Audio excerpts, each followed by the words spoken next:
Sanida Bembeyenga, Yeti Sanida Bembeyenga, Talum Yeta Sidembeyenga, Tipobeta Yura, Odo s'appelle Nawam Yure.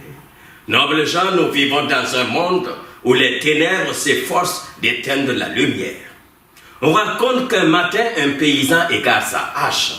Il cherche partout dans sa maison, il fouille dans son grenier, dans sa cave, mais ne trouve aucune trace de la hache. Il s'en va fouiller son jardin. Et c'est pendant qu'il fouillait son jardin qu'il aperçoit un de ses voisins qui passait à côté de sa maison, sans lui dire bonjour. Alors que d'habitude, quand le voisin passe, il s'arrête, il prend un peu de temps pour lui demander comment va la famille, comment vont les enfants, et le champ, et il se porte bien, la sécheresse n'est pas en train de détruire les récoltes, et patati et patata. Sauf que ce matin-là, il est passé sans même jeter un simple regard au paysan. Ce dernier s'est dit, si mon voisin ne m'a pas dit bonjour, c'est que il a quelque chose à se reprocher. C'est lui qui a volé ma hache. Il observe à nouveau son voisin, il regarde, il observe sa démarche, il regarde son style vestimentaire, sa coiffure, sa nuque. Le voisin avait tout d'un voleur de hache.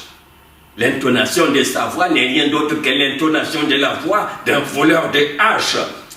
Même la position de ses yeux est celle d'un voleur de hache. Le modèle de son nez n'est rien d'autre que le nez d'un voleur de hache.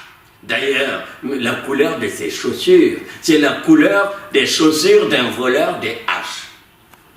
Le paysan s'est dit, je vais le dénoncer auprès du juge pour qu'il soit puni. Et c'est en allant chercher ses sandales pour aller dénoncer le voisin que notre paysan découvre sa hache qui était tombée dans des broussailles. Le soir, quand il aperçoit au loin son voisin rentrer chez lui, il se cache, il observe son voisin à nouveau, il regarde sa coiffure, la position de ses yeux dans son visage, le modèle de sa bouche, il observe sa démarche, son style vestimentaire, la couleur de ses chaussures, même le modèle de son pantalon. Son voisin n'a plus du tout le moindre signe sur lui qui laisse penser qu'il est un voleur de hache. Sanida Bembeyenga, Yeti Sanida Bembeyenga, Talum Yeta Sidembeyenga, Tipobeta Yura, Odo s'appelle Nawam Yure. Je vais vous raconter l'histoire de mon oncle Titenga, parce qu'il m'a beaucoup appris quand j'étais tout petit. Mon oncle Titenga, il était aveugle.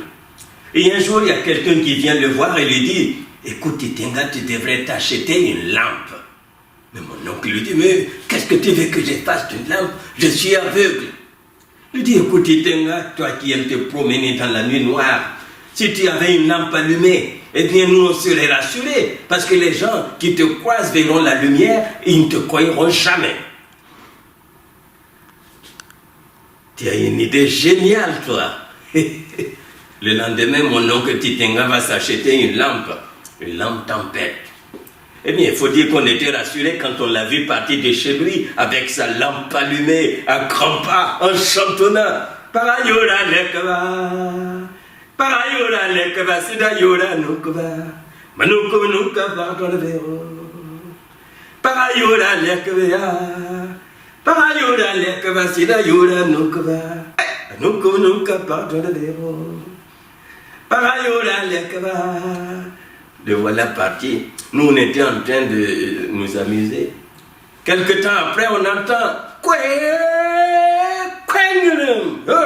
on arrive en courant. C'est l'oncle qui vient de se faire renverser par un chauffard avec sa mobilette.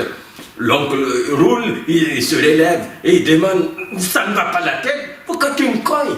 Tu n'as pas vu ma lampe allumée?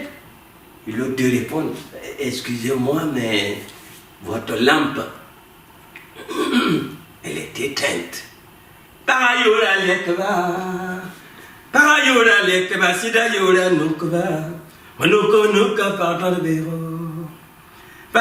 Je vais vous raconter une histoire d'un de mes oncles, parce que des oncles j'en ai beaucoup. Mon oncle Jacob, d'ailleurs on l'appelait au village Papa Jacob. Et comme il travaille pour l'église, parce qu'il est catéchiste et carillonnaire, c'est lui remplace le curé quand il est absent ou quand il est en retard. On l'appelait Saint-Papa Jacob. Et d'ailleurs, le mot paix sortait souvent de sa bouche. Il en avait même fait une chanson. Paix, paix, paix sur la terre. Paix, paix, paix sur la terre. Quand tu gifles la joue droite, donne la joue gauche. Paix, paix, paix sur la terre. Les gens se disaient, ça sera notre saint, quand il sera mort, il sera sûrement canonisé. Ça sera le premier saint de notre village, d'ailleurs le premier saint noir de l'histoire. Un jour, il y a un voleur qui vient voler toutes les économies de Saint-Papa Jacob. Les gens au village l'attrapent, mais malheureusement, il avait donné les économies à un de ses acolytes qui avait disparu dans la nature. Mais les gens au village se disaient, tu as beaucoup de chance, parce que c'est Papa Jacob, lui au moins, il va te pardonner. Quand Papa Jacob est arrivé et qu'il a appris la nouvelle, on l'a vu se métamorphoser, ses cheveux se hisser, ses yeux rougir, et il commence à crier, comme Jésus-Christ, je vais te crucifier, je vais te crucifier, je vais... Heureusement qu'ils l'ont attrapé à temps parce qu'il avait déjà le marteau.